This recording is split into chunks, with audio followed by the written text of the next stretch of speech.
and listeners. Welcome to another episode of the BioRural podcast. Today we are pleased to welcome Angelina Serafimovska, one of the winners of our regional workshops that took place in Thessaloniki the previous months. Angelina, welcome and thank you very much for joining our podcast today. Thank you for having me. It's a great honor to be a part of your podcast today. Thank you. So I would like to start our discussion with asking you if you can introduce your idea, its basic elements, and what inspired you to realize it. Absolutely, yeah. So what we're working on is biomaterials derived from different components of waste. At the core of all of that is 𝐄𝐩𝐢𝐬𝐸 technology. So mainly what we do is we use the process of kombucha fermentation.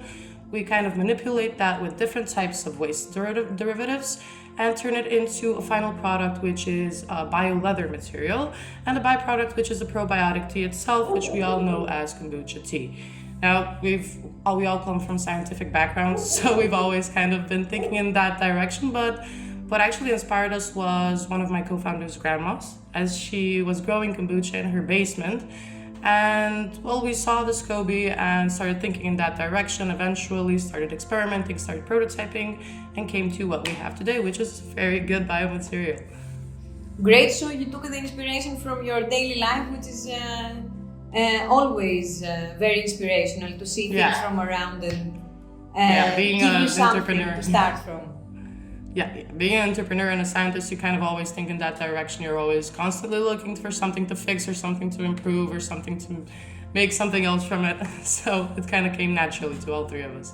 How does your idea support the circular bioeconomy?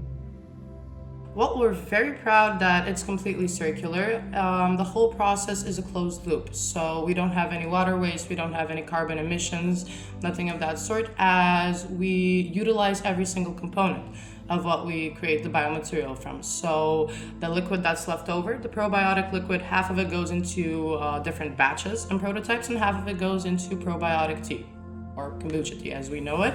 In that whole process, we use cold brewing, so no electricity, everything is on solar panels for the electricity we use, no carbon emission, and my personal favorite, the biomaterial itself, it's completely biodegradable. Even if you throw it out of the window, it'll serve as compost for the ground.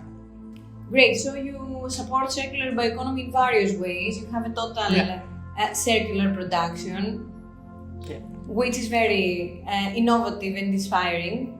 And now moving on to another question, something like more focused on your uniqueness.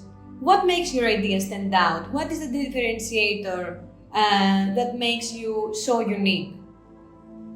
Well, we have a very specific business model, which sometimes has proven to be a tricky thing, but generally it does help us stand out. Our business model really focuses on the fact that we have a biomaterial and a byproduct as well. So we utilize everything we can. We also utilize different types of waste from all food industries around our region. And we really source all of our raw materials from our farmers and also open our production process to marginalized groups. So I guess what sets us apart from the innovative aspect of our biomaterial, is really the social aspect and the circular economy moment of giving back to our farmers, to our workers, just keeping everything in a circle. And now I would like us to connect your idea with our project BioRural. I would like to share a little bit. How did your experience in participating in the regional bioeconomy workshops that took place in the framework of BioRural help your idea to grow or to gain something new, to have some benefits? Definitely. This workshop was very eye-opening. It was a very eye-opening experience for all of us at BioHide. From the actual workshop contents, from negotiation, especially that part coming from a scientific background, negotiation is not really something that we're very good at, or business aspects as well. The mentors were really a huge help, seeing insights from really someone who has already been through all of that, from production to sales to everything, and really meeting all of the other contestants, networking with them, being in a place where every single person is thinking about something sustainable, was a very pivoting experience for us. It really helped grow our business from something that was an idea with a few prototypes to something that can really be scalable and implicable in multiple places. and be out in the market, which is very important Yeah. when we're talking about startups and small businesses that actually make it to the market. Yeah. And it's really good to see a positive example like that, someone who started from a startup and grew into a sustainable company that's really having a lot of impact. So that was very, very, very inspirational, really impactful for the way that we work. Great, and also many of the participants had different ideas. Some had products, some other had services, platforms. So it's very beautiful to see all these ideas and get some inspiration from the other innovators, which is also something very good when you're doing your first steps in the sector. Yeah. And collaboration is always a huge thing with us, especially at the beginning. So there we met a lot of people, which can be future partners, which can be future collaborators. They can help us, that we can help them. So it was a very good experience. Great. I'm really glad to hear that. And also putting your idea out there is something that makes it more real, more tangible. Absolutely. Great. So now I want to move on to another question. Regarding your future plans, your next steps, are you having anything planned? Are you having any next steps already in your plans? Yeah, we have a lot of plans and definitely a lot of steps to get to those end goals. Right now we're focusing on R&D, on research and development, as with such a project where there's a lot of technology going on there.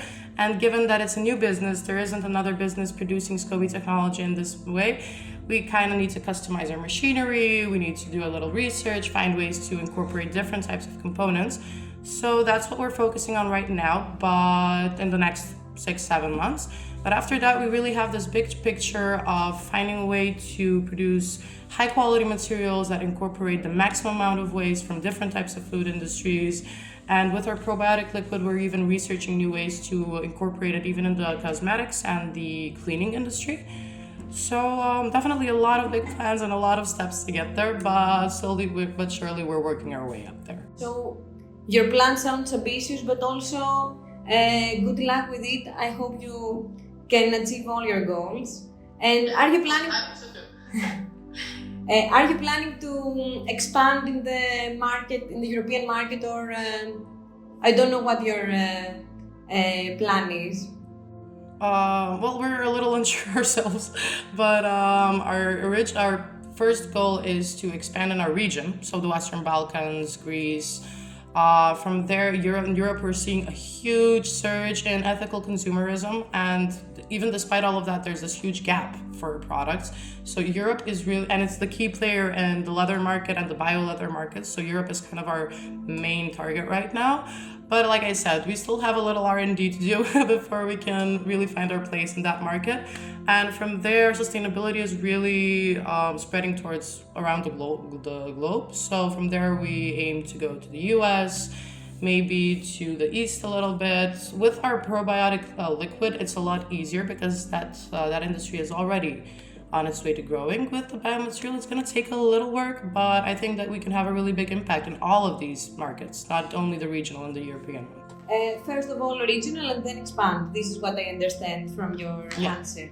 Great. And now I would like to ask you one last question before we finish our discussion for today, which is, are you ready for the BioRural Challenge Final, which will take place in Brussels? Are you preparing? Are you excited about it?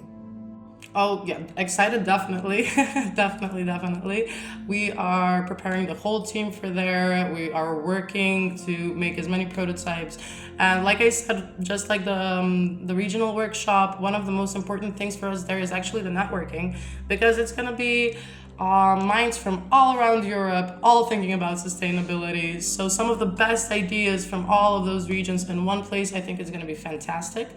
And well, we have big hopes. Hopefully we'll come back with something to brag about. But mainly, even if we don't, I think it's going to be a wonderful experience, not only for us as participants, as part of the team, but for our idea as well. I'm sure about it. Either you win or you don't. You're definitely winning many important things like mentoring, connections. You're at the heart of Europe, so many people that are eager to learn about it or are important in the sector can help you grow and can give you more ideas and advice. So it's definitely going to be something unique and very beneficial for all the participants. So we're very excited too. Yeah. Great. So good luck with it. Thank you very, very much Thank for you. participating in our podcast today. And thank you very much again for sharing all your insights regarding BioHide. And we look forward to seeing you in Brussels this May. Thank you. Thank you so much for having me. This was a wonderful experience, and we'll definitely be seeing each other in May. And as for you, dear viewers and listeners, thank you very much for watching. Don't forget to stay tuned for the next episodes.